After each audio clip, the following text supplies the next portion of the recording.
মেয়ে হয়ে জন্ম নিয়েছি, তাই কাঁদলে চলে না। সব সময় মনকে শক্ত করে নিতেই হয়, আর সমস্ত রকম পরিস্থিতিতে নিজেদেরকে মানিয়ে নিতে হয়। আজকে অনেক দিন পর মায়ের বিদায় যাওয়ার পালা, মানে মাকে আজকে বিদায় দেব, কারণ মা বাড়ি চলে যাবে। আজকে বাড়িতে বোন আসবে, আর বাবারও কিন্তু ভীষণ কষ্ট হচ্ছে একা সংসারে, তাই আর কি মা আজকে বাড়ি যাবে। তো আমরা তো অবশ্যই বাবাকে বলছিলাম যে আরও 2 দিন এখানে থেকে যেতে। তো মা বলল যে না, আর থাকবো না, আবারও পরে আসবো। অনেকখানি মুখের ভিতর কষ্ট হচ্ছিল জানো তো, আজকে মাকে সকালবেলায় বিদায় দিতে। কারণ কি বলতো, মা থাকলে পাশে একটা আলাদা রকম শক্তি, আলাদা রকম এনার্জি পাই সব কিছুতেই। তো মাকে বিদায় দিয়ে আজকে অনেক বুকের ভেতর কষ্ট চেপে রেখে তারপর কিন্তু সকালবেলায় উঠে সংসারের কাজে লেগে পড়েছি। এখন আমি বানিয়ে নিচ্ছি জলখাবার, কারণ মা কিন্তু জলখাবার খেয়ে তারপরেই বাড়ি যাবে। কারণ কি বলতো, ওই যে আমার হাজব্যান্ড কিন্তু একটু দেরি করে ঘুম থেকে ওঠে।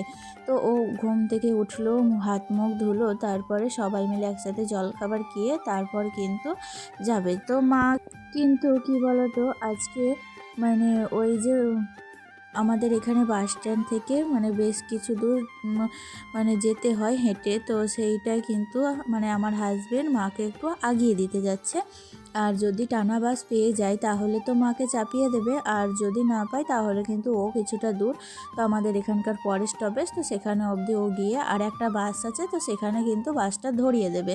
তো এইরকমই প্ল্যান হয়েছিল। তো টানা বাস তো পাইনি, ফোন করে জানলাম যে ও কিন্তু সঙ্গে করে গিয়েছে। তো পরের স্টপেজে যে বাসটা ধরিয়ে দেবে তারপরেই কিন্তু আসবে। আর এদিকে আমি ঘরে এসে দেখো, বিছানার যে চাদরটা পাতা ছিল সেই চাদরটাকে তুলে রাখলাম।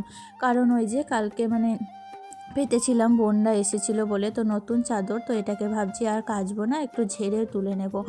আর বেশ কিছু জামা কাপড় ছিল, তো শীতের জামা কাপড় বুঝতেই পারছো।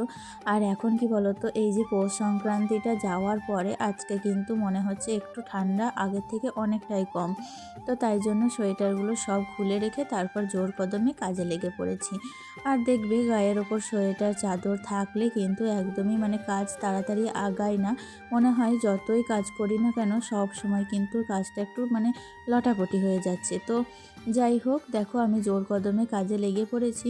যদিও মায়ের জন্য ভীষণ মনটা খারাপ করছিল, তবুও কিন্তু হাসি মুখেই কাজটা করতে হয়। কারণ সব সময় মন খারাপ করে থাকলেও তো হয় না, এগুলো হচ্ছে পরিস্থিতির নিয়ম, আর এগুলো কিন্তু আমাদেরকে মেনে নিতেই হয়।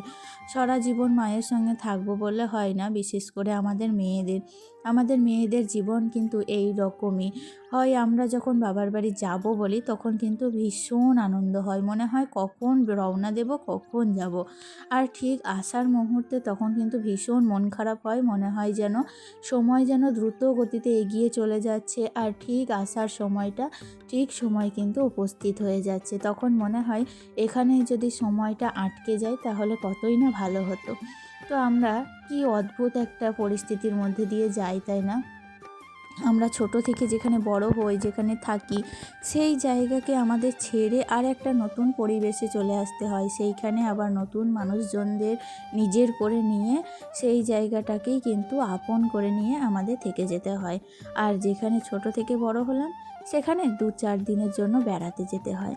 কী রকম একটা অদ্ভুত পরিস্থিতির মধ্যে দিয়ে আমরা যাই, আর আমাদের মনের কষ্টটা কেউ কিন্তু বোঝার চেষ্টা করে না। আমাদের কত রকম ভাঙা গড়ার মধ্য দিয়ে আমাদের কিন্তু আমাদের জীবনটাকে নতুন করে প্রতিদিন সাজিয়ে নিতে হয়।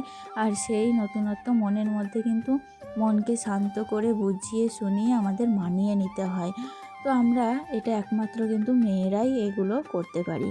তো যাই হোক, ছেলেদের ক্ষেত্রে কিন্তু এগুলো হয় না। ছেলেদের জীবন মনে হয় কত সহজ, কিন্তু ওদের পরিস্থিতিতেও হয়তো ওদের জায়গাতেও ওরা অন্যরকম দিক দিয়ে হয়তো তারাও কিন্তু অনেক কিছু মানিয়ে নেয়, সেটা হয়তো আমরা মেয়েরা জানি না।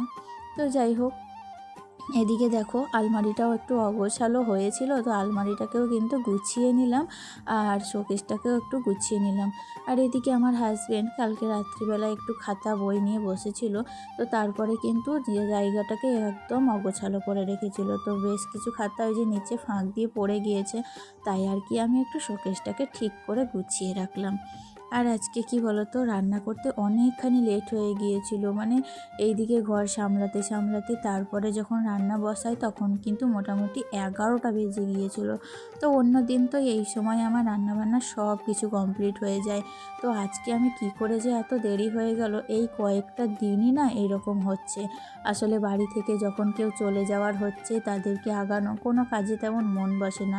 আর আজকে তো মা চলে গেল, একটু আলাদা রকমই অনুভূতি, তাই আর একটু মানে কাজগুলো ঢিলেমি করেই চলছিল।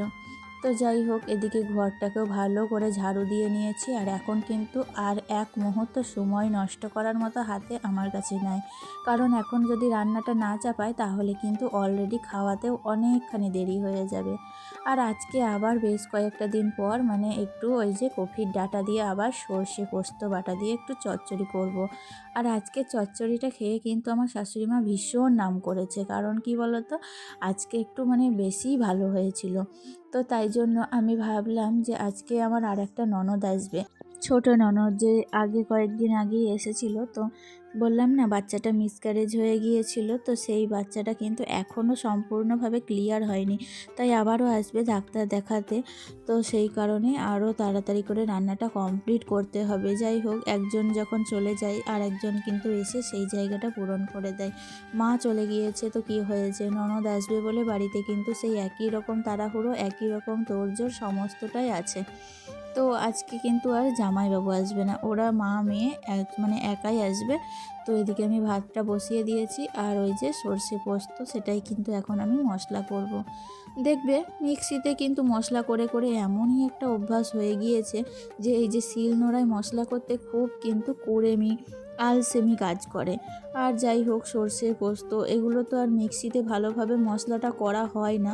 তো সেই কারণেই আমি এই সর্ষে বা পোস্ত যদি বাটনা করার থাকে আমি একসাথে একটু বেশি করেই বেটে নিই, তারপর কিছুটা অংশ তুলে ফ্রিজের মধ্যে রেখে দিই। নেক্সট যেদিন রান্নাবান্না করি বা অন্য মাছ বলো বা অন্য কিছু বলো, তখন কিন্তু এটা ব্যবহার করি। তো যাই হোক, এদিকে দেখো আমার তো মশলা করা কমপ্লিট হয়ে গিয়েছে। আর এই যে চচ্চড়িটাও কিন্তু প্রায় শেষের দিকে। ওই যে আমি কড়াইয়ে মানে ঢাকা দিয়ে মানে বসিয়ে মশলাটা করতে বসেছিলাম ততক্ষণে কিন্তু প্রায় সিদ্ধ হয়ে গিয়েছিল। আর এখন ওই যে লাস্টে একটু সর্ষে আর একটু পোস্ত বাটা দিয়ে তারপর কিন্তু আমি এখন চচ্চড়িটা একটুখানি নেড়ে চেড়ে মিষ্টি দিয়ে নামিয়ে নেব। আর আজকে ওই যে মাছ নিয়েছিলাম, আমাদের 4 দিন নিরামিষ খাওয়ার পর আজকে কিন্তু মাছ নিয়েছি। লক্ষ্মী ঠাকুর কিন্তু এখনও গ্রামের বাড়িতে আছে, বিসর্জন হয়নি, আজকে বিসর্জন হবে। তো আমাদের ওখানে 3 দিন মানে আমরা কিন্তু লক্ষ্মী পুজোর পর 3 দিন অনেক কিছু নিয়মকানুন পালি জানো। মানে আমরা খার ব্যবহার করি না কাচাকুচির ক্ষেত্রে, কাউকে কোনো জিনিস দেই না, তাছাড়া নিরামিষ খাই। এমনিতেও কিন্তু আমরা অনেক চাল ধুই না, ভাতের চাল না ধুয়ে কিন্তু এই 3 দিন রান্না করি। তো আজকে সমস্তটা নিয়ম ভাঙার পালা। আর আজকে কিন্তু মাছ নিয়েছিলাম, তো মাছটা ভাজতে গিয়ে মাথাটা কিন্তু ভেঙেই গিয়েছিল।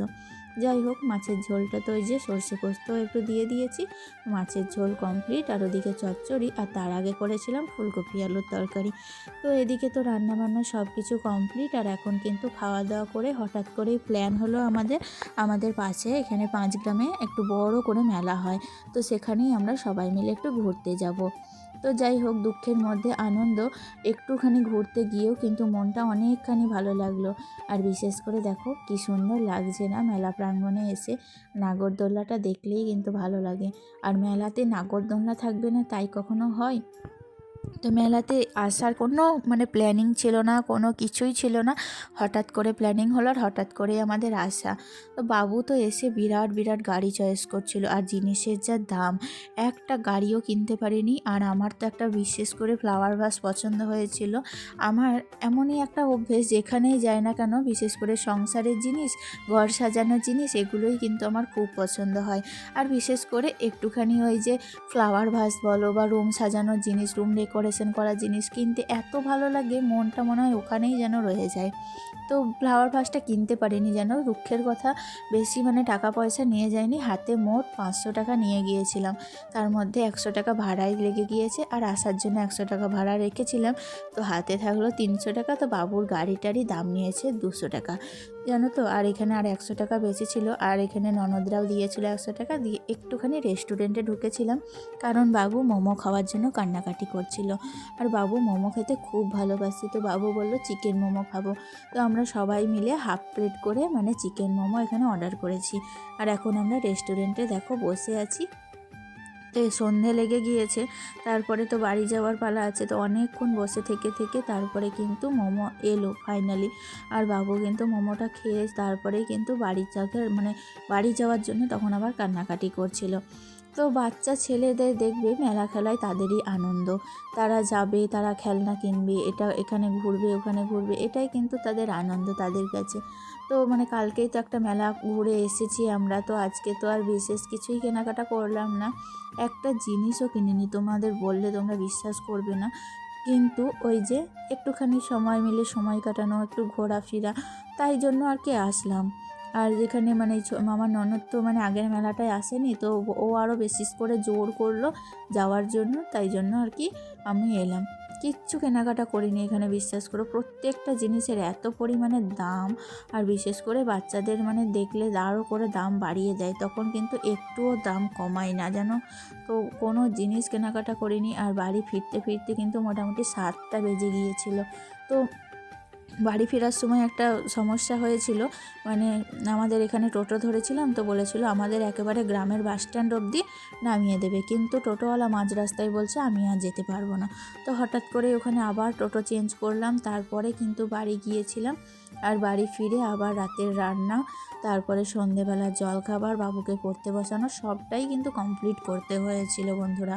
বাড়ি ফিরে কোনো রকম আর ক্যামেরা ফুটেজ করিনি যেন, ক্যামেরা ফুটেজ করার একটুও সময় ছিল না। তারপর আবার ভিডিও এডিটিং করার আছে রাত্রিবেলায়, তারপর ভয়েস দেওয়ার আছে। রাত্রিবেলায় ভিডিওর কাজ যদি না এগিয়ে রাখি, সকালবেলায় আর সময় পাই না যেন। তো যাই হোক, দেখো আজকের মতো ভিডিওটি তাহলে এখানেই শেষ করছি বন্ধুরা। কেমন লাগলো অবশ্যই কমেন্টে জানিও। আর দেখা হচ্ছে নেক্সট ব্লগে, ততক্ষণ তোমরা ভালো থেকো, সুস্থ থেকো, নিজেদের খেয়াল রেখো। আর একটা দিদিভাই কালকের ব্লগে আমাকে বড় একটা কমেন্ট করেছে, সেই দিদিভাইকে জানাই অসংখ্য ধন্যবাদ, অনেক অনেক ভালোবাসা।